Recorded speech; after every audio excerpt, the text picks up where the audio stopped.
আসসালামু আলাইকুম। আমরা আসছিলাম মালদ্বীপ এবং শ্রীলঙ্কা যাওয়ার জন্য। 7 জন ছিলাম। এর ভিতরে পাঁচজনকে আমাদেরকে আমরা 5 জনকে ডিপোর্ট করে দিছে যে অযথা বিনা কোনো রিজনে। আমরা বুঝতেছি না কী হয়েছে, কোনো অহেতুক ডকুমেন্ট চেকও করে নাই। ভালোভাবে 2-3টা প্রশ্ন জিজ্ঞাসা তারপরে করে দিছে। ভাই আপনারা ডিপোর্ট করছে কে রে ভাই?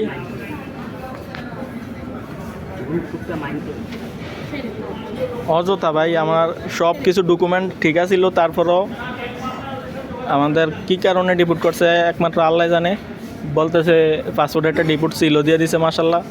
এটা নাকি মালিবাগ থেকে উইথড্র করতে হবে। এই হলো আমাদের পরিস্থিতি। সবাই 1 মিনিট নীরবতা পালন করে না আমাদের।